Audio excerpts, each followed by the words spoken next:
Imagine taking a big piece of cardboard and lighting the back right corner on fire and watching that fire slowly make its way across the piece of cardboard, and then the cardboard's gone. That's exactly what happens. It's like fire underwater, burning through an entire ecosystem. To see that many corals die in such a short period it's shocking. Coral reefs are fighting a terrifying new battle, and they're losing. Something is destroying them. It had almost 100% mortality rate once corals were infected with it. Something fast. Just continuously advances. This is a nightmare. Something deadly. An estimated 50 million coral colonies were lost. Something contagious. It started up near Miami, and since then it has covered not only the entire Florida Keys, but the entire Caribbean. Coral reefs feed Florida's tourism economy, provide us our favorite foods, and protect us from the strongest storms. It's both a financial and a physical safety net for our community, and that's why it matters. And that safety net is under attack.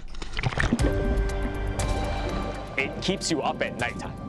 You're watching something just melt away, literally in front of your eyes. But before you lose hope, before you decide there's no chance for our coral reefs and the benefits they bring us, just know this story is an ocean, and so far we've only seen the surface. All these corals should be dead, but now they're not. Because as we dive deeper, what you're going to see has the potential to change our world. We can mitigate these problems. We just have to put our brains to it, work together as one big giant Caribbean team, and we need to figure this stuff out.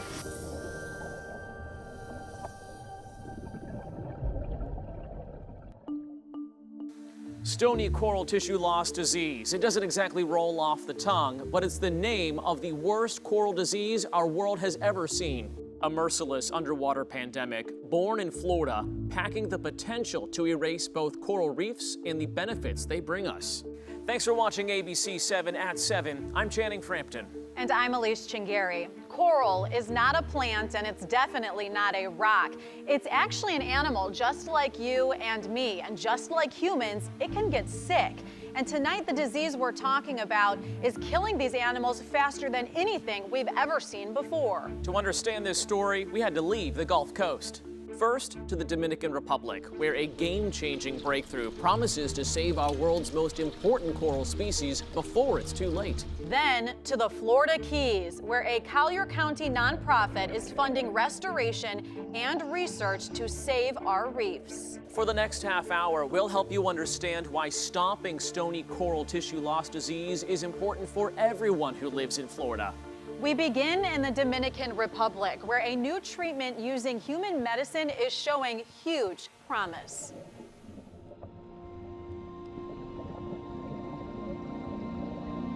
You may not know the pillar coral by name, but when you see it, you'll recognize it. It forms these kind of large pillars. They have super long tentacles on their polyps, and so to me, they kind of look like a little Muppet or like a shag carpet. It's so iconic, if you ask a child to draw a picture of a coral reef, chances are they'll draw a pillar coral. These young artists did. The irony is, these reef-building giants are gone. Collaborative research shows that pillar coral is functionally extinct in Florida, thanks to something called stony coral tissue loss disease, which started right here in our state. It started in 2014, and it rapidly moved both north and south along the reef track until we can find evidence of stony coral tissue loss disease throughout the entire Florida reef track.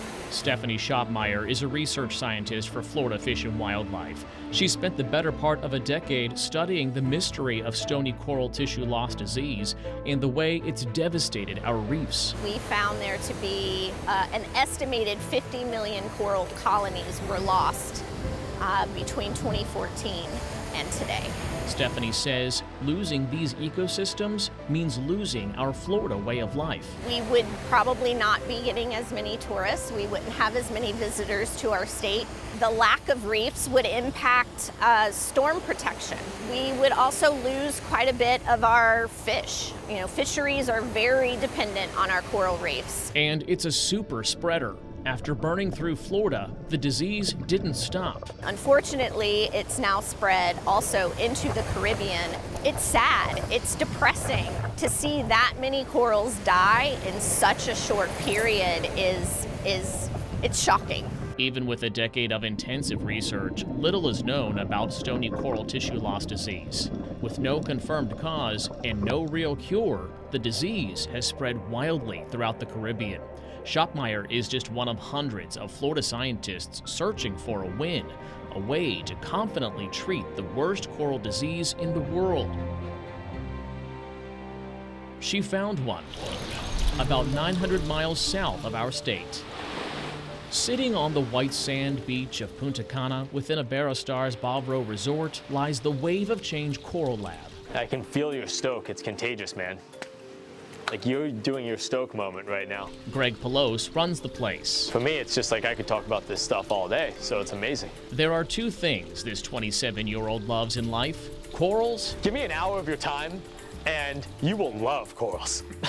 And coffee. A lot of it has to do with coffee. I love coffee. Dominican Republic coffee, especially in our resort here, the coffee's super good. After seeing the dire situation in the Dominican Republic, Greg decided he needed to do something about it. I was like, you know what? This isn't going to be the way. This is not going to be the end of this story. Like, I'm not going to watch this thing die. The whole thing. Well, the whole thing's dead on the reef. How much does that suck? Seeing that completely changed my thought process on how bad this disease has been, and it just put me in overdrive to want to try and figure out how to help it. Because I really care about these corals. They're unbelievable. He says his treatment was born out of opportunity. After collecting samples of pillar coral on a dive, the unthinkable happened: an outbreak at the lab. It was a drawn-out, scared feeling, because I was like, please don't get sick, please don't get sick, please don't get sick. And then got sick. The first pillar coral that I've ever worked with was sick. And I noticed it, and immediately I tried something. Greg turned to human medicine. He filled a bath with antibiotics, the same ones we use to treat strep throat, and plopped his pillar coral inside. That's definitely the disease. The emotions were crazy. I mean, like a roller coaster, because I'm watching this coral, it sometimes looks absolutely horrible, and I'm like, oh, it's gonna die. This thing is just gonna die. And then sometimes I come into the lab and I'm like, wow, it looks amazing right now. Maybe this is gonna work. And it did work. So well, in fact, the coral actually began to grow. That's when it really hit me, where I was like, wow, this is crazy, because it is regrowing over where it was sick. Best part about that is that coral has almost quadrupled in size and is hanging out right behind me right now in one of these tanks. This pillar coral proved its species can overcome this disease. In most labs, specimens are assigned a number, but in this case, it didn't seem right. My colleague Ariadna from Mexico was here, and the first time she saw this coral, she said, wow, that thing looks really fluffy. And that's now the name of that coral, Fluffy. This is Fluffy today. Fluffy is thought to be, I don't want to say a little overweight, is what we've been told. Fluffy's very happy, let's just say. But Fluffy's success was just the beginning. After proving the concept, Greg started a large-scale experiment with different species. Every single coral that survived the treatment made a full recovery and is still alive today. It's really cool and really exciting for me and for our team. We wanted to show you the treatment in action. First, we needed to find some sick corals. Next at 7, we take you on the trip.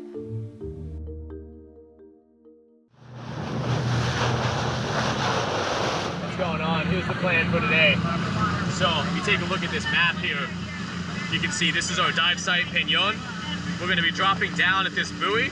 We're going to be going north. Our first objective is to find this colony.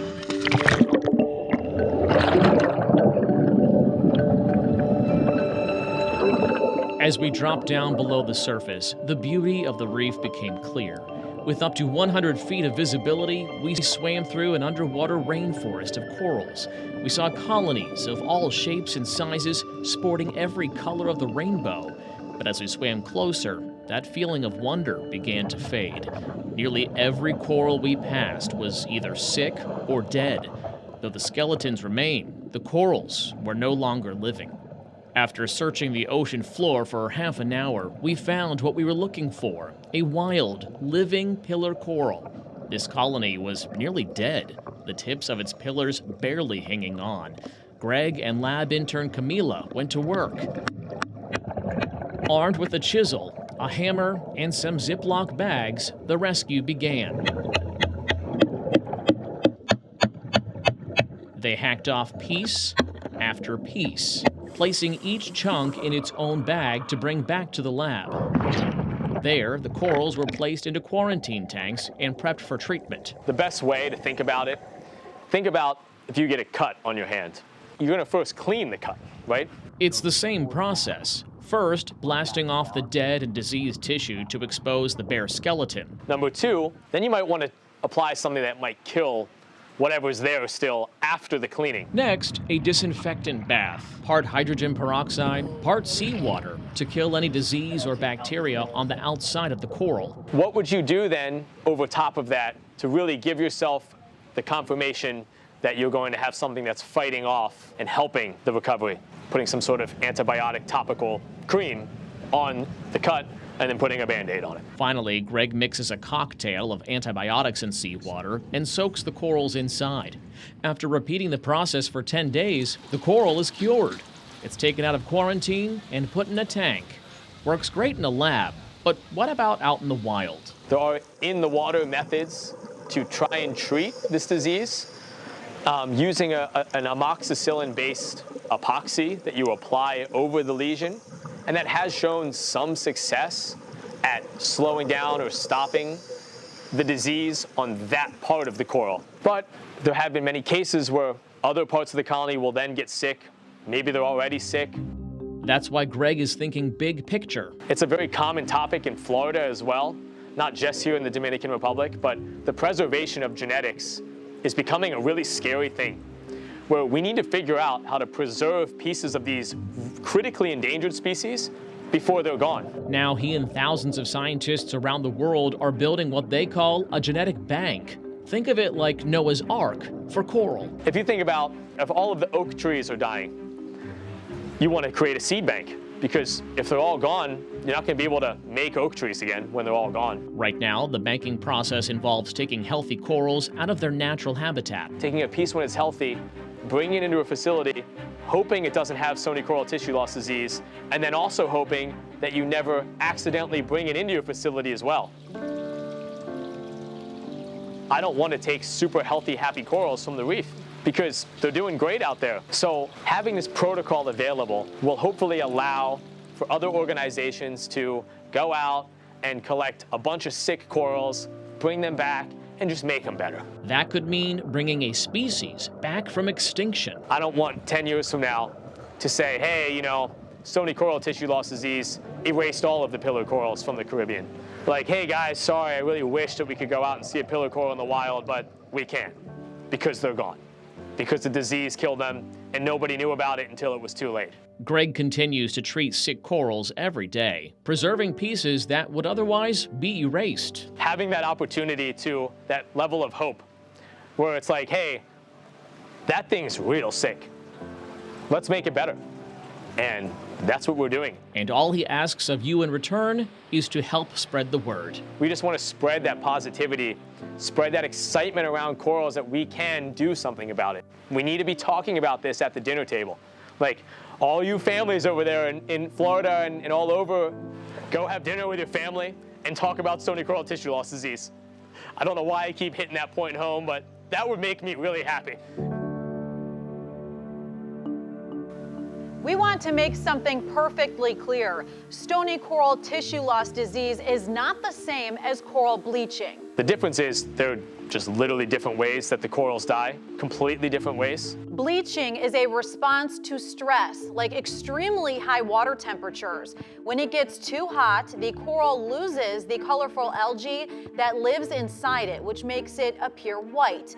Bleaching is also a worldwide issue, whereas stony coral tissue loss disease has only spread from Florida to the Caribbean at this point. Let's bring it back home to Florida. Our reefs might be in bad shape, but that's not stopping Florida's efforts to fight back. ABC 7's Alex Howard is taking you to the Florida Keys to show you how a Collier County nonprofit is supporting efforts to make a difference. I always say that I'm pretty sure we're the only United Way doing coral reef restoration, but we're also the only United Way that this matters to the people in our communities. In the Florida Keys, water is everything. It helps families, the economy, and tourism stay afloat. We help our working class, paycheck to paycheck families. We want everybody to move to a situation where they're thriving, and we provide the resources and programs that they need to do so. Leah Stockton is the United Way's Keys area president. She knows coral reefs are critical to the Keys and the entire state of Florida, and that's why United Way supports restoration. With so many people here in our community dependent on the marine environment for their financial stability and for their future, it becomes critical to the mission of our work, which is providing that financial stability to residents. For years, the barrier reefs surrounding the Florida Keys have seen a shocking decline in corals caused by bleaching, pollution, and of course, sickness. The outbreak of stony coral tissue loss disease in 2014 was just too much for our reefs to handle. That would be what I'd probably call the nail in the coffin for a few species here. Kevin McCauley is the operations manager at Reef Renewal, a nonprofit that receives funding from United Way of Collier and the Keys. McCauley watched firsthand as Florida's reefs dissolved. We've lost over 95, closer to 98% of the coral cover that we had down here since the 1980s. And at this point, we have less than 1% of the reef living. And now he's on a mission to make a difference. McCauley and his team collect, nurture, and eventually outplant corals back into the wild to quite literally renew the reef. So you can cut those into pretty small pieces we've found, all the way down to almost to one single polyp, and that will regenerate into a full coral eventually. Those are the corals we want to grow and plant to build the reef of tomorrow. While there's been progress, your support is needed now more than ever through donations or hands-on experience. You can come out for a day where we're fragging or cutting those corals to make them into those little pieces that grow up. You can come out on a dive boat with us and go plant those corals out there on the reef. We do a lot of stuff on land-based. If you aren't a scuba diver, we have a lot of opportunities on land. Reef Renewal supports a larger project called Mission Iconic Reefs, an ongoing effort to save the corals of the Florida Keys. The United Way helped start the project through grants and a $3.5 million gift from the United Arab Emirates. McCauley says that kind of international collaboration is what will keep our reefs from disappearing. Just like every ecosystem, these things are all connected. I mean, you start pulling one thread and the whole sweater comes undone, unfortunately. These are global climactic problems that we're facing, and we have to adapt our methods and our strategies to face these problems. Reporting from the Florida Keys, Alex Howard, ABC 7. Remember, you don't have to be a scientist to help our coral reefs. Something as simple as picking up trash on the beach can make all the difference. We leave you tonight with a reminder that beauty still remains on our reefs. It's up to us to keep it from disappearing. Thank you for watching. Good night.